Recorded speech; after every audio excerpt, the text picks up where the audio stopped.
ఈ వీడియోలో అసమాపక క్రియలు భేదాలు 10వ తరగతి విద్యార్థులకు చాలా ఉపయుక్తమైన వీడియో ఇది. చూద్దామా? అసమాపక క్రియలు ముఖ్యంగా 7 రకాలు. 1 త్వార్థకం, 2 వ్యతిరేక త్వార్థకం, 3 శత్రర్థకం, 4 తమున్నర్థకం, 5 ఛేదర్థకం, 6 అనంతర్యార్థకం, 7 అప్యర్థకం.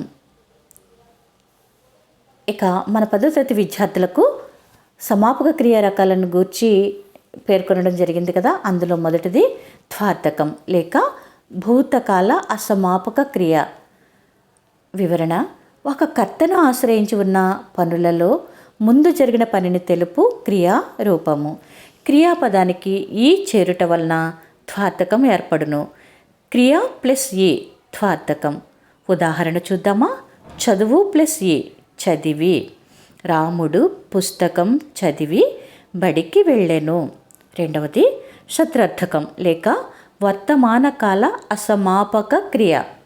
ఒకే కర్త ఒకే కాలంలో చేయు 2 పనులలో ముందు చెప్పబడు క్రియారూపము. క్రియాపదానికి చూ లేక తూ చేరుట వలన ఏర్పడును.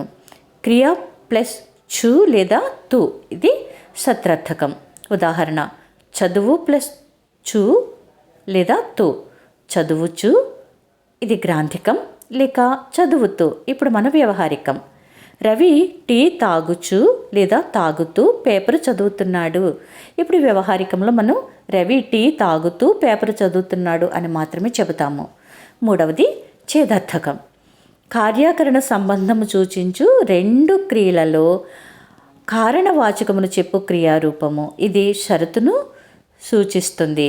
క్రియాపదానికి ఇనా ఇతే చేరుట వలన ఏర్పడుతుంది. క్రియా ప్లస్ ఇనా లేక ఇతే ఛేదర్థకం. ఉదాహరణ: చదువు ప్లస్ ఇనా లేక ఇతే చదివినా లేక చదివితే. వానలు కురిసినా లేక కురిస్తే పంటలు పండుతాయి. కురిసినా అనేది గ్రాంథికం కదా. ఇనా అనేది మనం వాడడం లేదు. ఇప్పుడు ఇతే మాత్రమే వాడుతున్నాము. వానలు కురిస్తే పంటలు పండుతాయి. ఈ విధంగానే మనం చెబుతున్నాం. నాలుగవది అప్యర్థకం. 2 కార్యాలు విరుద్ధాలైనప్పుడు వాటి క్రియారూపము. ఉదాహరణ చూద్దాం. క్రియాపదానికి ఇనా చేరుట వలన ఏర్పడుతుంది. క్రియా ప్లస్ ఇనా అప్యర్థకం. ఉదాహరణ: చదువు ప్లస్ ఇనా చదివినా. ఒక ఉదాహరణ: గోపాల్ బాగా చదివినా మార్కులు రాలేదు. ఇది అప్యర్థకం.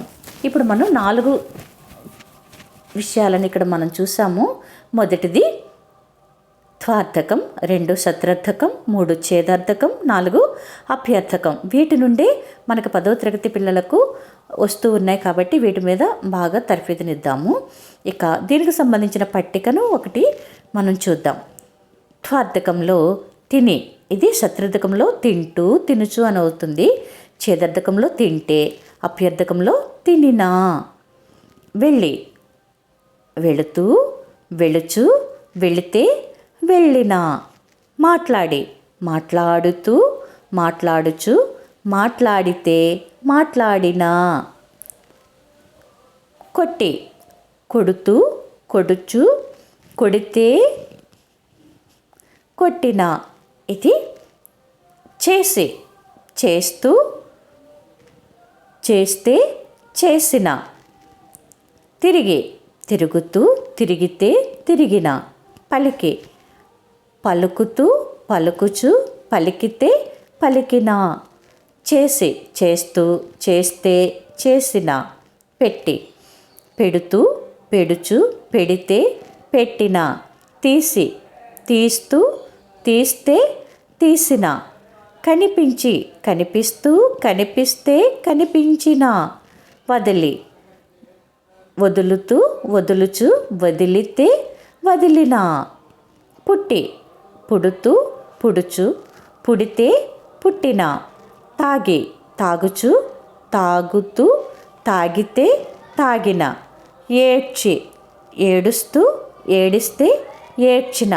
చంపి, చంపుతూ చంపుచు లేదా చంపితే చంపిన. చూసారా? త్వార్థకంలో తిని అనే మాట సత్రర్థకంలో తింటూ, చేదర్థకంలో తింటే, అప్యర్థకంలో తినిన. ఈ విధంగా ఆ పదాలు ఎలాగ రూపాంతరం చెందినాయో ఈ పట్టికలో మనం చూసాము. ఇంకొన్ని ఉదాహరణలు చూద్దాం. వేసి, వేస్తూ, వేస్తే, వేసిన. చెప్పి, చెబుతూ, చెప్తే, చెప్పిన. ప్రయత్నించి, ప్రయత్నిస్తూ, ప్రయత్నిస్తే, ప్రయత్నించిన.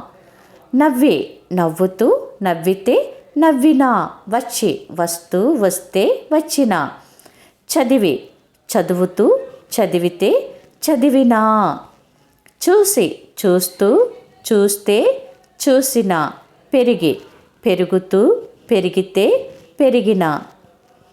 జరిగి, జరుగుతూ, జరిగితే, జరిగిన.